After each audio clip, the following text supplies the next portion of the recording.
Notre déclaration concerne la menace faite aux élus. Donc, menacer les élus, c'est atteindre à la démocratie.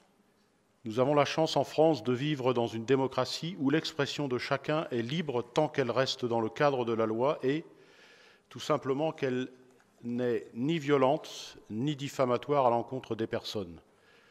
Dans une démocratie, il existe des mécanismes pour élire nos représentants, qu'ils soient locaux, départementaux, régionaux ou nationaux.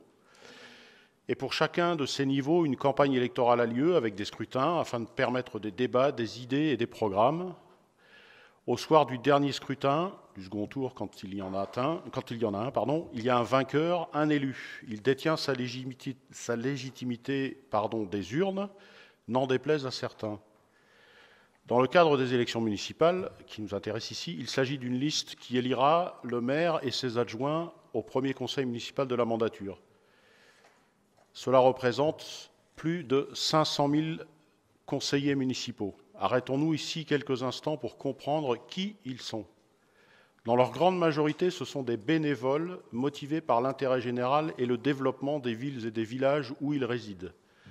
Ce sont en fait monsieur et madame tout le monde. Alors pourquoi les agresser? Sommes-nous dans un pays où seule la violence, quelle qu'elle soit, puisse être un argument? Lors du dernier congrès des maires organisé par l'AMF, en décembre dernier, cette association d'élus faisait état, à travers une étude du CEVIPOF, que plus d'un maire sur trois, disait avoir été victime de menaces ou d'injures. C'est énorme et inquiétant. Les élus, connus de l'ensemble des habitants, proches du terrain par nature, seraient donc menacés dans l'exercice de leur mandat. Et voilà que notre maire en est aussi victime.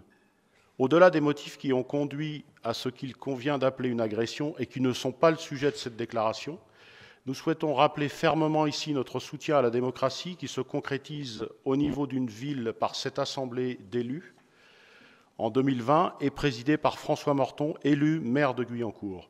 Nous ne partageons pas bon nombre des choix politiques de cette majorité municipale et nous nous opposons souvent à leurs idées et leurs arguments, mais nous en reconnaissons la légitimité.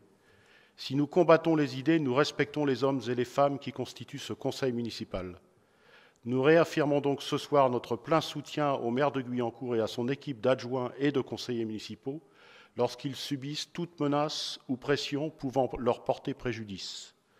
Le pouvoir en démocratie, ce n'est certainement pas l'appel à la violence. Merci de votre écoute. Et Monsieur Chancelier, je vous remercie sincèrement pour cette déclaration. Mesdames, Messieurs, je vous souhaite une bonne soirée. Non, pardon, Nathalie Péquenard, excuse-moi, c'était probablement le sujet qui me... Voilà. Excuse-moi, Nathalie.